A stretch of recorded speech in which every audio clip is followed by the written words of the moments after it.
Oh, Go. All right, there we are. We are live. Welcome to Big D After Dark, everyone.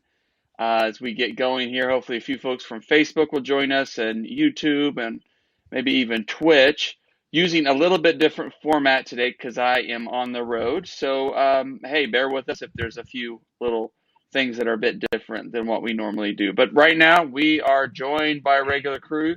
I am Nathan Hill, the host for this little podcast get together, and you can follow me at Nathan J. Hill on Twitter.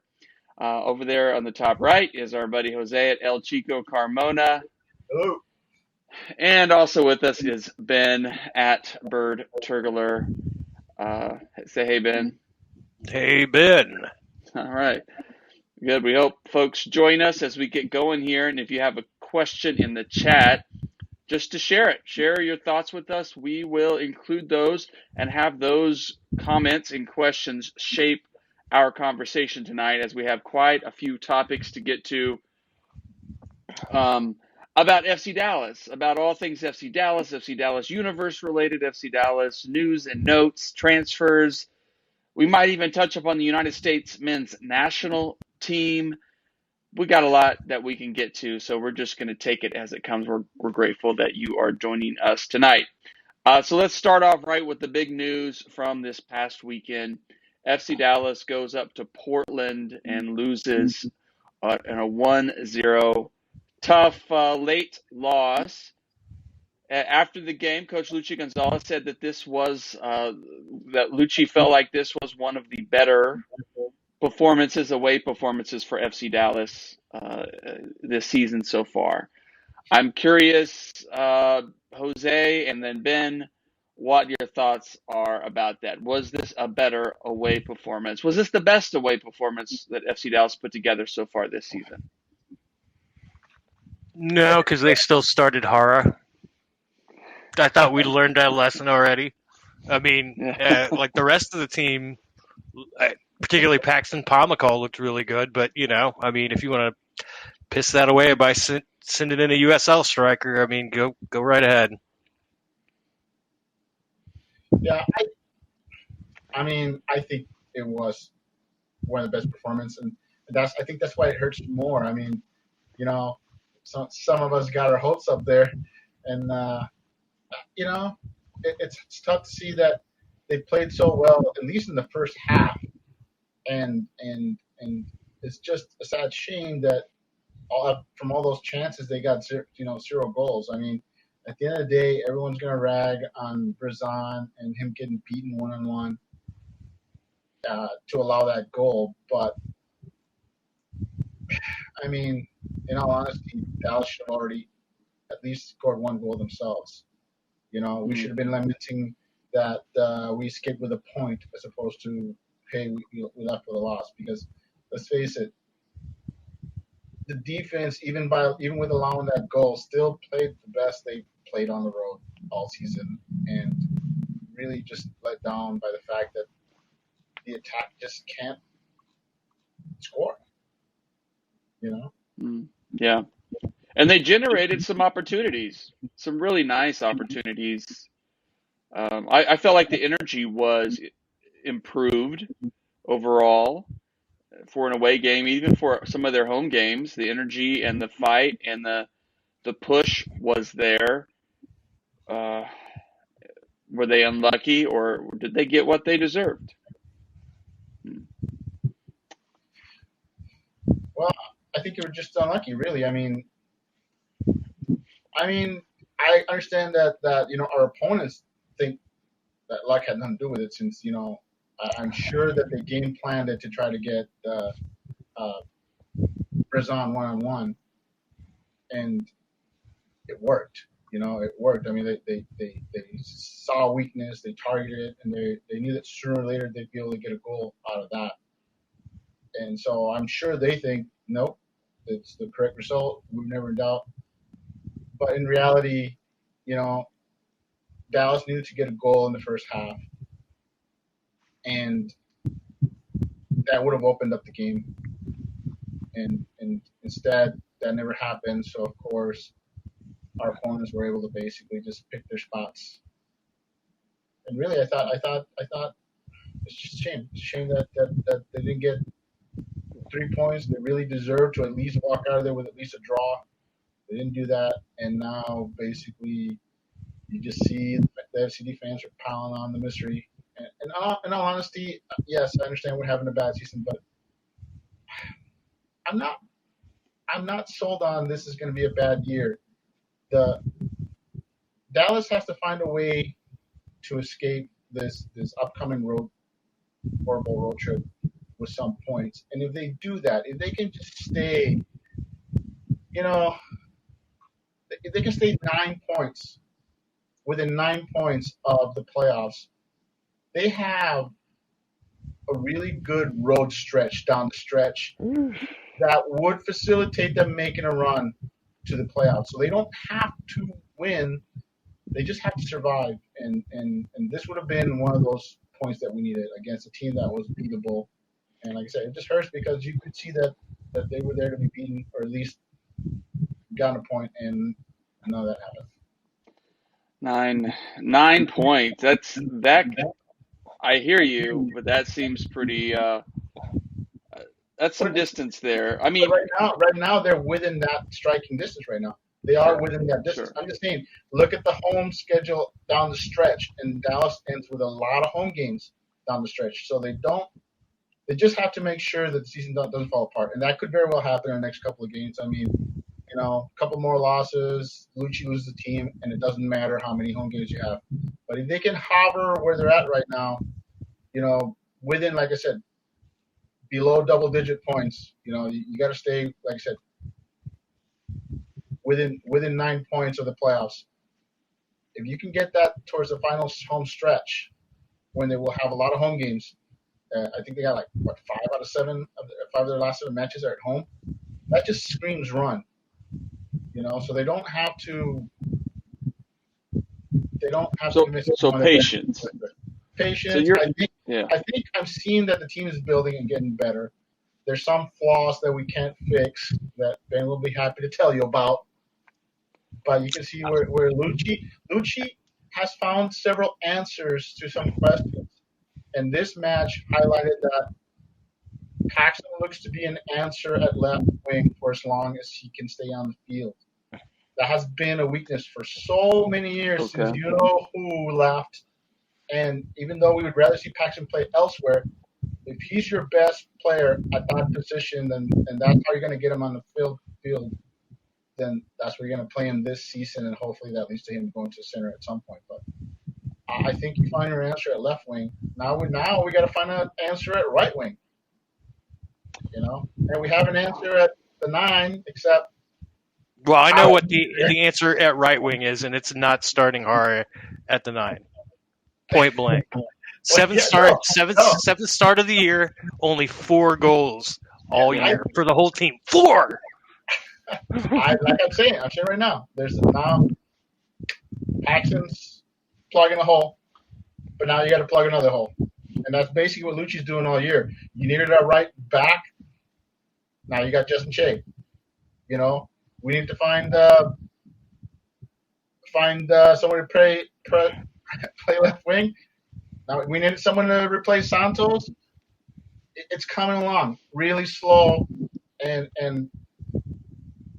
like I said, it's grueling, but you can see where Lucci is finding answers. Now we just got to get his team healthy, and once you get Matt back, or even Martinez back, you got to be excited at the possibility that Tafari is now looking like he's the next. Yeah. He looks like he's going to be our next Matt Hedges, the next draft pick that becomes a really good player for the team. That's what he's looking at right now. I mean, he's incredible how much he's improved going from not getting playing time to getting a start to North Texas to getting thrown to the Wolves, and the kid is thriving. And you can even say that he outplayed Brazan. He even had Brazan not allowed that goal. The guy that was bossing the back line was actually Tafari. Let's start there. I mean, I think, because I have a question I'm going to ask Ben here in a minute. But so if we work our way from this lineup, this was a bit of an unconventional lineup. Paxton getting the start, which was exciting, and Pepe really starting on the wing. And one of the questions I asked him in the post game was about his defensive work, if that was something he's been working on, and he said it was a little bit, but he was just ready to do whatever the team. And I thought he put in a pretty good shift defensively to help out Justin Shea. So it was an interesting lineup, a lot of question marks about it. But if we start at the back, of course, we have Jimmy Marr, who just signed a contract extension this past week. Good for him. And Well he deserved. continues. He's one of the bright spots of the season, though he has been injured some. But he's been steady. He's kept the team in games. He hasn't been able to do it all. So we feel good there. Back line, Justin Shea is there's a reason why he spent time at Bayern Munich. The kid is athletic. He's smart. He's growing, confident. He made some some rookie kinds of plays, but they worked out because of his athleticism. So far Munjoma's getting minutes with North Texas right now, right back, and he got sent off actually last game. But right now, Justin Shea he's locked down the job. It was nice to have Ryan Hollingshead back on the left. Maybe not his best game, but he was good. He was fine.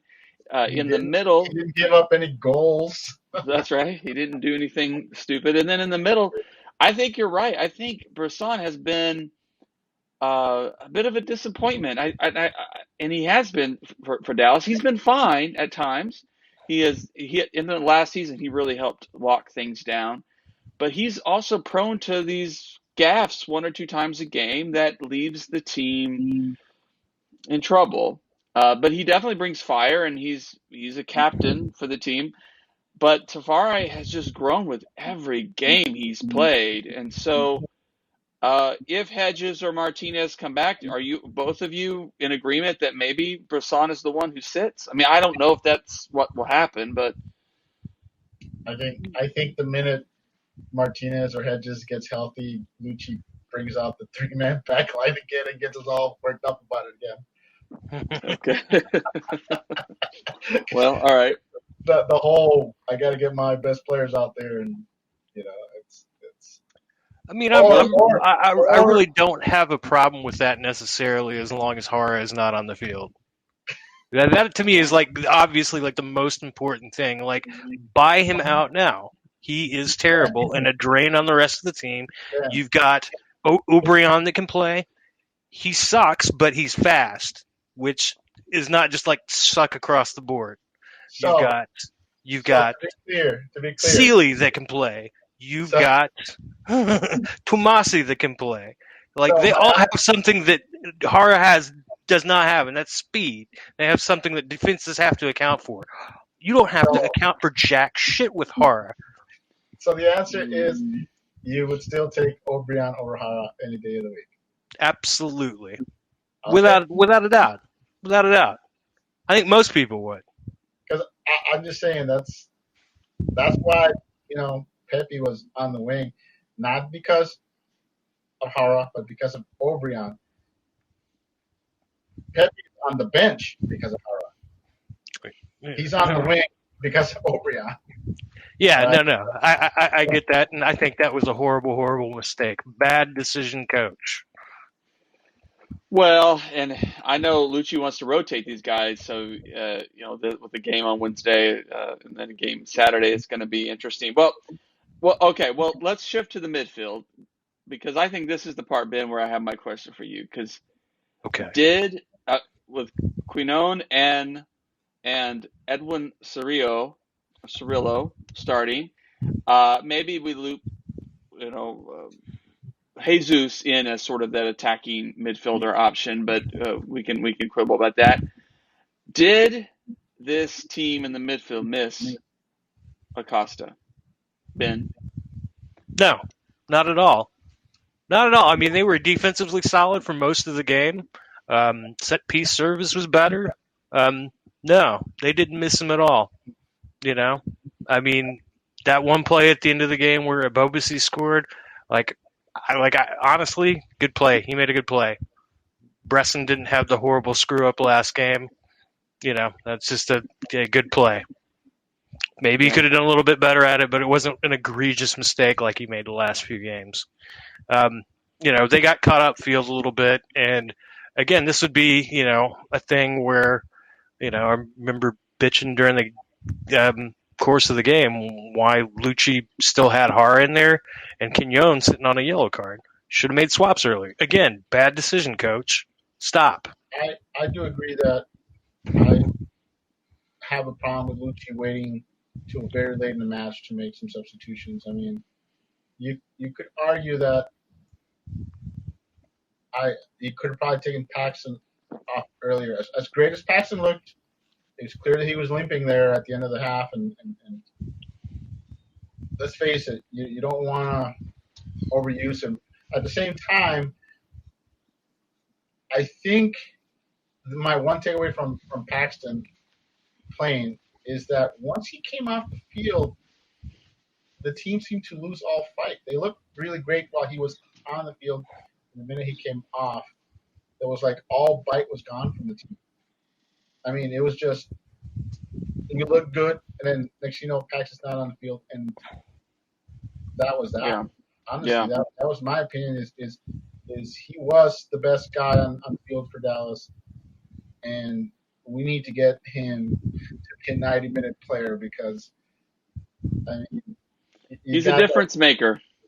He's a difference maker, but he's also plugging that really huge hole at left wing. So now you're taking off your difference maker, and you're reopening that massive hole on the left wing.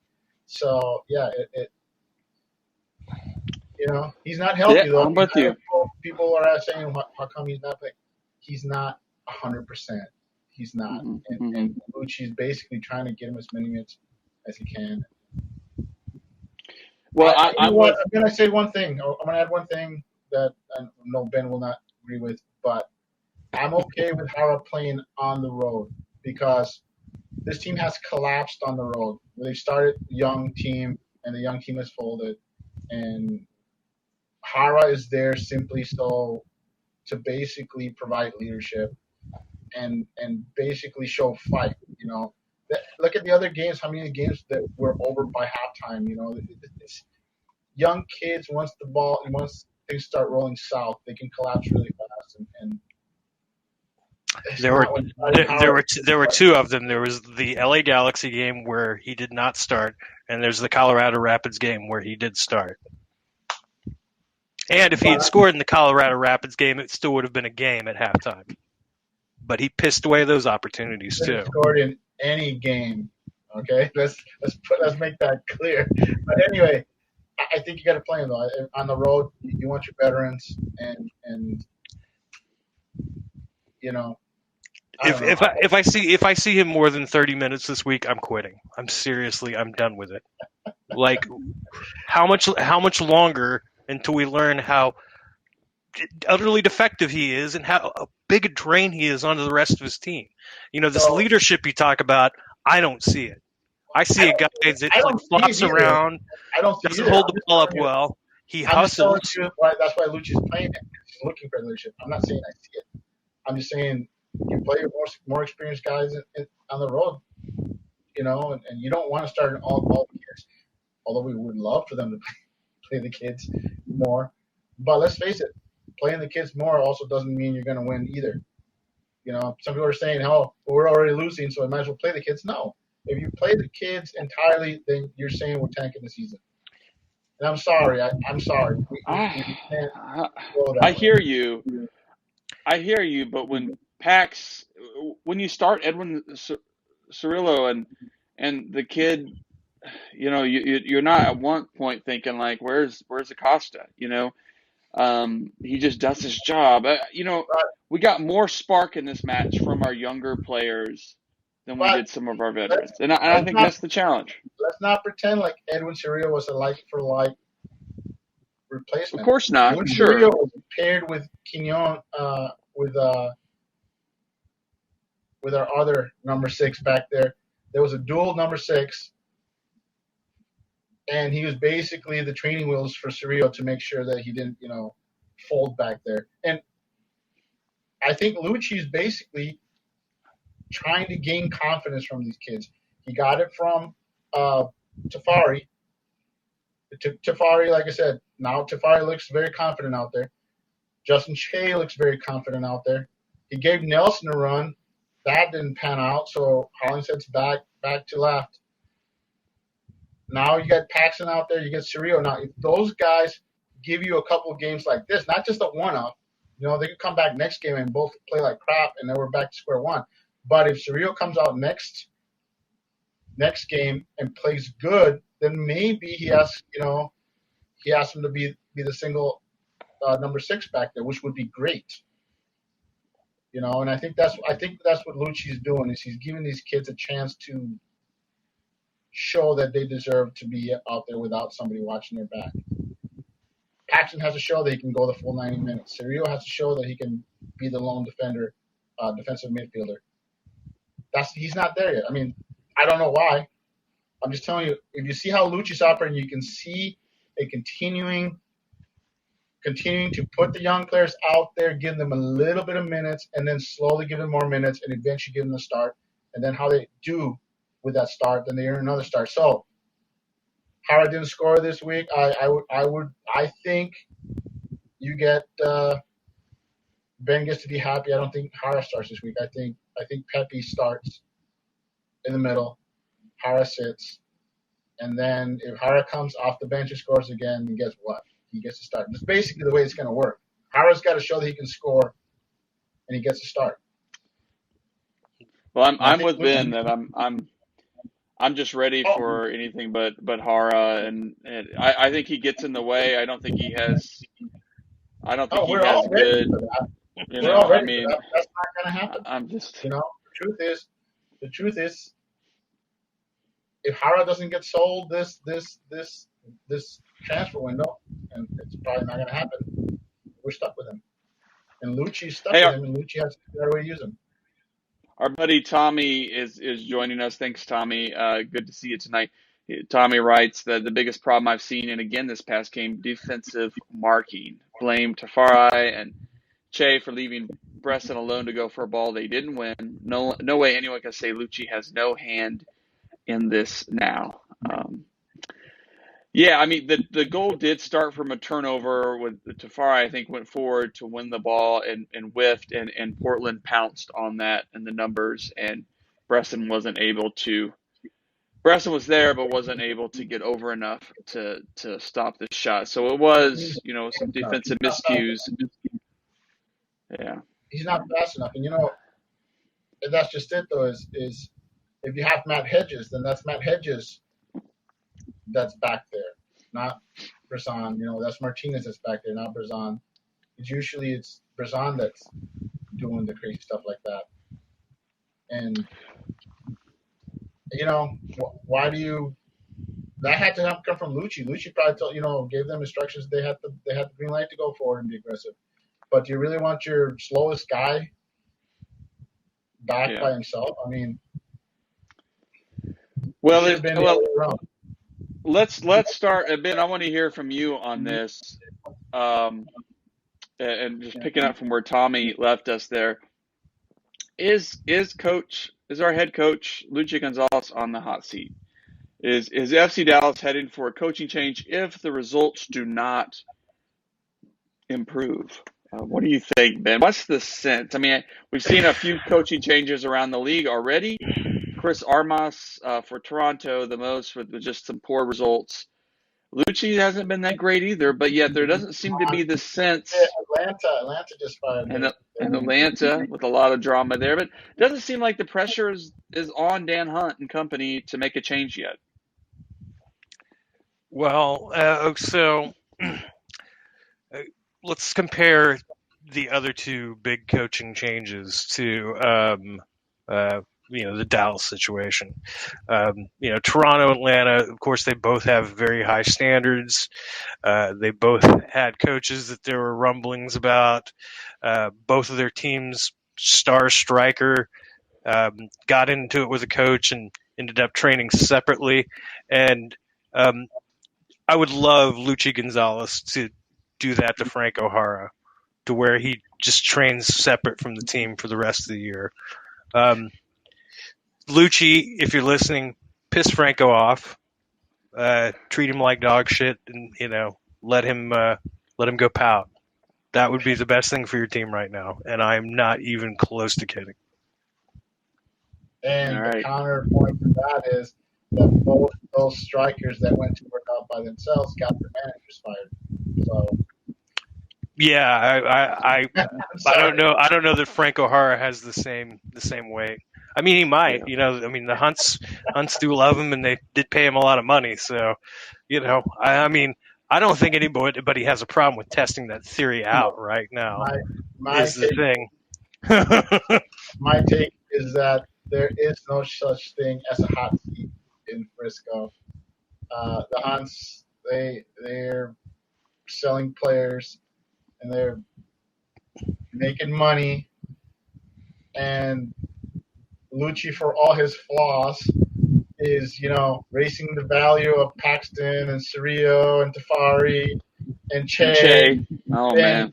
And these are all and Pepe, and these are all future sales.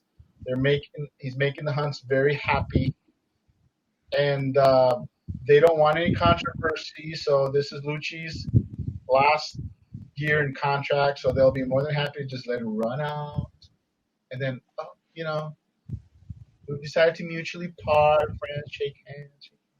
We're gonna go get somebody else at the end. In the end of the season, it's not gonna be like you're fired. No, it's not gonna be that. There's no hot. Yeah. There's no hot seat for all the flaws that we think of Lucci. During his tenure, Dallas has sold more players and made more money, even though we're not seeing any of it. That's a different conversation. Okay, stop you right there. The Hunts have sold more players and made more money off of Lucci's managerial tenure than at any other point. So, Sure. what do you think they care about? By the way, somebody somewhere posted a graphic of the seasons, all the attendance for every season in FC Dallas history, and win or lose, the attendance never really changed. Doesn't really affect bad seasons. So yeah. So we're right. What's the pressure? Yeah. So That's what I get. I mean, the supporters groups, as far as I know, are grumbling, but they grumbled when the team wins sometimes. the problem is all the fans say we're Dallas till I die, and fortunately that is totally true.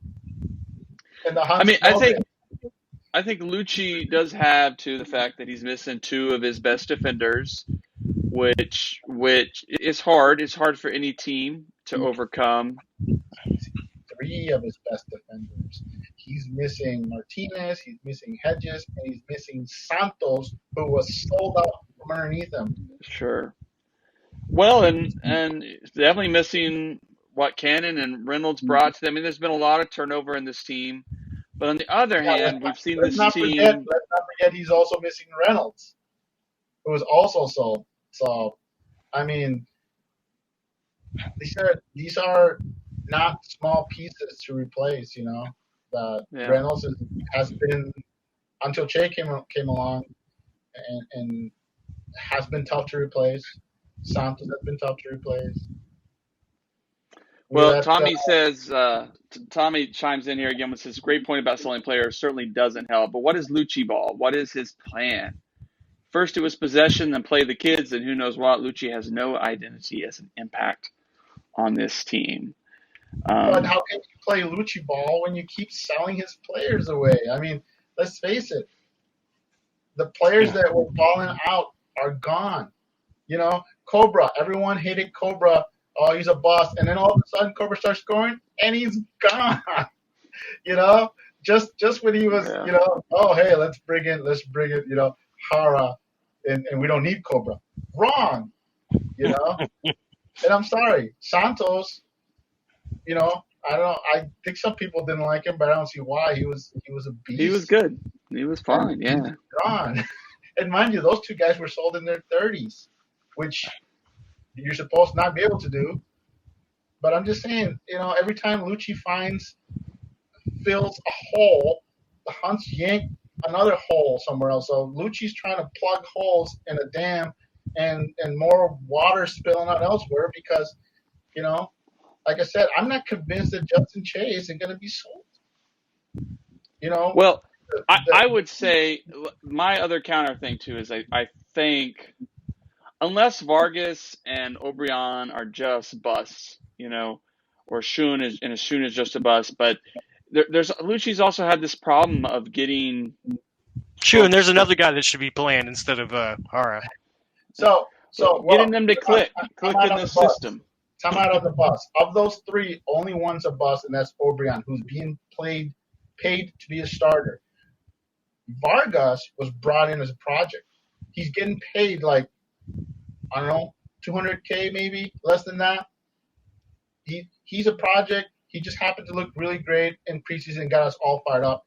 But he's a player that was brought in that was probably going to need a year, so to get acclimated. And he's got, let's face it, he's got issues outside of the team that can't be helpful to his transition here. So I don't think Vargas falls under that bust thing because I never saw him as a sure starter when he came. We're all happy he balled out when he showed up, but in reality, he was always a project. But Lucci's got to get them to work. I mean, I agree. And I think like this lineup from this last game points to the reality too that something's not clicking. That he's not getting what he needs out of even a guy like O'Brien. And Sean, I don't think you can label Sean a bust because he just got here. He's forced out there. He's clearly not ready. He doesn't know his team. And if you've seen his physique, this is a guy that's getting enough season to add some muscle. So I think Sean's another one of these prospects. I lump him with Vargas. He's another young guy who's going to need about a year to get physical, learn the way of MLS, and come back stronger. Actually, he's the opposite of Vargas. Vargas is too big and needs to lose some of that weight and get in better shape. Sean's the opposite. He's too small. He needs to bulk up. And I'll give these guys a pass this year. I've always seen them as projects. I see them as high-end prospects who hopefully within a year will start to pan out. Well, let's shift over to a couple more topics for closing out for tonight. First of all, the news we've already been talking about sales. Tanner Tessman is sold to Valencia. This kind of sale came a little bit out of nowhere. Out of nowhere, and Lucci loses another one of his guys. Yeah, but on the other hand, too, he's just an intriguing prospect for teams. And so yes, he is. But again, he's another one of Lucci's guys, another guy that, regardless of what you think of him, he was at least a key contributor. He started plenty of games, would have been a guy you get off the bench when you need energy, a rotational starter at least at a young age, and he's gone. There's another Lucci guy. So I don't know that, like I said, I don't think Lucci's in the hot seat because every time he plugs a hole, like I said, I know these guys are saying that we don't have a starter right back. Che is your starter at right back. I don't care if he's playing out of position. He's played better than Munjoma. He's played better than Hollinshead. And he's averaging like 3 interceptions a game. Nobody else even comes close. He's basically doing what Cannon and Reynolds were doing back there. Not as good as them. He's 17. But he's showing flashes of that. And in all honesty, Bayern's happy to see him play right back because they'd rather he play in a spot where he needs the speed because they expect him to play with speed once he plays center back for them. So it's not at 17. It's not a detriment. He's playing against grown men. He's playing against better competition that he would have seen in the 4th division of Germany. And yeah, he's your best right back right now, and I think he's doing a bang up job. And he's only getting better. He's playing with more confidence. He ain't perfect, but he's clearly outplayed Munjoma. And I think the word of Munjoma. I think Munjoma is going to be the starter there for us for years to come. I think he's going to be like Ryan Hollingshead. He's going to be one of these guys that at some point becomes a starter for us and hangs out for a while. Yeah, and hangs out for a while. And let's face it, for every Testman, every McKinney, Dallas has to find guys like that are Dallas first guys that maybe are not good enough to go become superstars, but can be solid starters at the MLS level. And I think Cerrillo's headed in that direction. Cerrillo's another guy that, you know, Definitely flashing some quality. Well, then what do you think about Tanner Sale? And I mean, it's just a continued building for this club, right? I mean, it kind of did come out of nowhere, although, and I had it wrong. It wasn't Valencia. I knew that wasn't right. Venetia. Venezia. Venetia. Basically Venice FC, you know, Venezia. Yeah. Who I will be following this year. I'm pretty excited about Yeah, that. it'll be kind of fun to see. Lucio, they're bringing in Testman. I hear they're bringing the Canadian kid on loan. So yeah, they're definitely doubling down on some North American talent, and It's exciting. I'm an underdog guy. Don't get me wrong. You know, I watched some AS Roma and I watched some Juventus, but for me, give me an underdog. Give me a recently promoted side that's going to be fighting for, you know, to stay alive, and is going to basically bank on some North American kids to help them, you know, get out of there. And, you know, and I'm cheering for them because if they avoid relegation and the kids help out, that's more, that's something that other promoters can say, hey, those guys went to North American route and use that talent to stay afloat. Maybe we can repeat that. So Yeah. I'm all for it. I'll be cheering for them this year. I'll be watching them. Sure, I'll watch some Juventus. I'll watch some AS Roma, but I'll be watching more Testman and Buzio. Yeah, that'll be fun. I'm totally jealous of Testman. Somebody come by me. 500% raise, Venice, no problem. We'll do it. 20 years old. And, yeah. Oh, wow. I mean, I'm sorry. You can't. Yeah, it's exciting for him. Yeah, I mean, he's a good looking dude too, so he's gonna get sponsors at the wazoo. It's ridiculous. and he has this fun story of Clemson, and he's another one of these interesting FC Dallas kind of stories that sportscasters like to talk about. Hollingshead and Testman, and so what a story. I mean, he really did come kind of out of the blue for Dallas, and you know, last year was an exciting time for him, and you never know how long these kids are going to be around, and of course teams are going to buy while they're a little bit cheaper and still more of a project, so they can be molded and shaped. But it's exciting, you know, it's an exciting thing to see. Of course, how is that money going to get shifted back into Dallas expansion of signings and things? We'll have to wait and see. Wouldn't it be great if we had, you know, owners that would engage the fans? Say, hey, we're doing this. Look forward to that. We don't get any of that. It's like so here's one's for Tommy. You know, with all this transfer money coming in, I say they buy out Hara right now. Who's with me? I'm fine. I mean, yeah, you need a body. You need another striker up there. So maybe you just go, but you go get a project. You go get a journeyman. You know, Kai Kamara is available. I would take Kai Kamara in a heartbeat. Yeah. I mean, why not? Let him play out the rest of the season with you and bring him on leg, give him some spot starts. Why not? I don't have a problem with that. I just don't think it's going to happen. Well, yeah, we're dealing with the hypothetical here. You know, maybe we can create the kind of groundswell where, you know, we talk the Hunts into spending some money to get rid of their pet. Out hashtag going on with the Hunts out hashtag.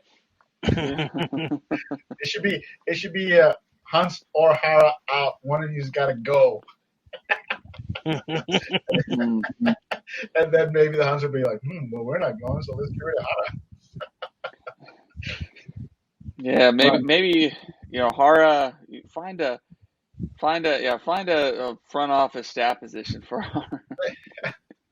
You know, I want to get back on the Lucci thing and to tell you that even though his contract's running out, I don't think he gets fired. I don't think he goes. I think he's back next season. At the end of the day, Lucci's making the Hunt some money. What are you going to do? You're going to fire him and go bring some veteran coach who's not going to play your kids, and he's not going to put him on display for everyone else to see and say, oh, look at that kid, you know, he's balling out. Yeah, he's being used wrong, oh wow, look at that talent. No, we've had that before before Oscar, where the kids couldn't get on the field. So Sure. if getting rid of Lucci means we don't get to see the kids play at all, then I'm sorry, I don't want that. I think at the end of the day, the Hunts are going to have to weigh the negatives and the positives and go, yeah, dude, this guy's making us buku bucks. I'm sorry. I don't think it's a hot seat, and I would not be shocked if Lucci gets an extension. And just throwing that out there. That's my prediction. And when people are going, wow, there's going to have to be some improvement. well, there is, but I'm saying coaches are hired to get fired, and if there's not significant improvement between now and the beginning or the end of the year, like people aren't going to people won't renew their season tickets. Like that will be noticeable, and I disagree. He'll be gone because there's no correlation between winning and losing in ballots. The attendance is always going to stay. Well, but it's harder to sell that product. I mean, I think if the Jim Curtin, I remember he with Philly, he's been there a while, and he was building, and they were pretty mediocre and pretty terrible at times, and they renewed his contract, and they finally broke through. And maybe there's something to be said for patience in this business, because injuries happen and things don't gel. But it also is incumbent upon Lucci to be clear about the kinds of players he needs and help the team go get those players so that his vision can succeed. And I think that's what we're all waiting to see. He inherited a team that wasn't his, and we've seen growth. That's my okay. So yeah, I agree, Jose. I think there's a chance we can see Lucci. I think that Dan Hunt and them can say, look, we had injuries, you had some sales and things that were not ideal. The timing wasn't the best. We'll give you another season to see what happens. But that's what I expect. I think Lucci gets a get out of jail free card for this season because, let's face it, look at all his losses that he suffered. We talk about Santos, but he lost Reynolds. He lost both his number 1 and number 2 starting center backs. He's got Hara to deal with. He's got. I'm sorry, this is basically they decided to rebuild the attack this year, and it hasn't worked. And I'm just saying, I think they give him a pass. They give him get a jail free card. Maybe they give him an extension and say, okay, we gave you your get out jail free card, but now you got to produce. I mean, who knows? It's hard to tell. Like I said, I don't think Lucci's in any trouble. And like I said, he's making them money. He's playing the kids. We don't think he's playing them enough, but he is enough that they're getting sold. So he's doing something right on that end. All right. Well, Tommy says, fact, FC Dallas right now is the worst it's ever been in 10 years. And by the way, Tommy, do check out the Dallas News article that John Arnold wrote, where he did interview Dan Hunt. So I don't think Dan Hunt has disappeared, but Dan has pretty much echoed his, and thanks for Ben for reminding of that, has echoed his support of Lucci at this point, of his patience with Lucci. I mean, we'll see. That can change quickly, And you know who the most expensive team in MLS is? Can you answer me that? Do you guys know who the most expensive team in MLS is? Is it Cincinnati? No. It's not Cincinnati. It's like Toronto or Miami. It's Miami. Yeah. They have the worst record in all of MLS, and they have the most expensive team in MLS. And they just hired their coach. And the Hunts will be like, yeah, look at those guys. Those guys are shelling bucks and not getting any results. So I'm just saying, money is no guarantee for victory. You need it all. I think Lucci just needs time. I think Lucci needs to be given a shot to build a team. Because let's face it, I keep telling you, they keep pulling the rug out from underneath him. He's Charlie Brown, and the Hunts are fucking Lucy pulling out the football. Every time he thinks he's about to score, they yank it out from underneath him. Let's shift over to our last topic of the night. North Texas drops points at home. Just checking in with our friends in North Texas. Let me tell you, I think from my perspective, now Vargas started one game for the team and just dominated. Was clearly too much at that level. too good But for USA. yeah, but on the other hand, too, I think this team is improving. They're still fun to watch. I like what Eric Quill is doing. I mean, he's immediately a name that Dan Hunt company could consider if they felt like Lucci's time was up. Although I think is probably going to have his own struggles. But it's just he certainly gets those guys playing an attacking, fun style of soccer. Defense not quite there. Some of that's talent, right? But disappointing to see them. They led most of the game, gave up the equalizer late That in was, by the extra way, time. a result of that BS red card on Munjoma, where he basically got a second yellow and they tossed him from the game, and then North Texas was down to 10 man for the ridiculously long 8 minutes of added time, which were only supposed to be 6. So yeah, I didn't want to bring it up, but I always thought that USL League One shows a little favoritism towards the independent clubs. You go back and look at some really bad calls against North Texas, and they've been against Greenville, Union Omaha, the Red Wolves. It's very hard for North Texas to not leave one of those games without a red card or some bogus BS call going against them. And Yeah. I don't think they're even hiding that. And I think that's just another. I sound like a sore loser, and okay, good on That's Red fine. Bulls for taking advantage of the situation. That's not their fault that they capitalized on basically the refs basically treating them like the home team. That's rough. But that's what you're gonna do when you're MLS 2 team, and that's why FCD loves those guys being in USL League One, because that's gonna happen in MLS. So, but anyway, looking forward to North Texas. I want to point out this is the time of year where you'll start seeing some of the academy kids hopefully get a run out with North Texas, and that's what I'm looking forward to. Some Conkrin, some who's our goalkeeper, Carrera. Nico Carrera's brother, yeah. Yep, and then you've got plenty. How about Jesus' brother? I mean, there's Right. plenty of young talent. Even though the academy disappointed with the results, there are many young talented players that I would love to see get minutes with North Texas, and maybe that's who becomes that's how Justin Shea became the next homegrown. That's how Nicky Hernandez got drafted. They played at North Texas first. They got to look there. Colin Smith, he got this about this time last year. He joined North Texas and impressed and got the homegrown deal. So yeah, that's what I'm looking forward to going forward. Is even if the team doesn't turn around, they're basically a 500 team. And don't let the standings fool you. It's an unbalanced schedule.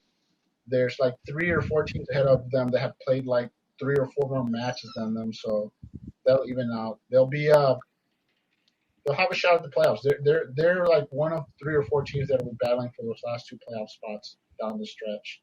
And if Quill plugs the right holes, they should be able to at least get in. Well, it'll And at be that fun point, to watch. I think if they can Fun get to into watch. the playoffs, I think they get fully reinforced, and Dallas sends like 5, 6 guys down. So they would definitely be a team you wouldn't want to play in the playoffs. I think it's a team that definitely could use a guy like Franco Hara. Yeah, absolutely. Oh my God!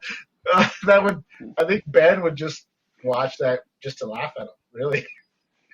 No, I think he would excel at that level. I think that would be a good place to help boost like I mean, playing with like a lot of young players, showing that leadership, to help them grow and develop. Yeah, that would just make Ben's days like Hara started for North Texas.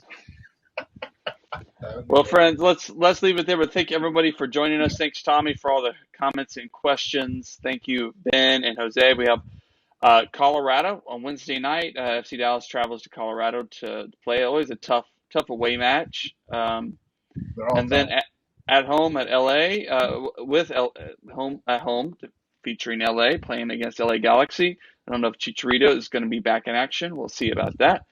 I'll be there. At least getting to Frisco for a game. That'll be a lot of fun.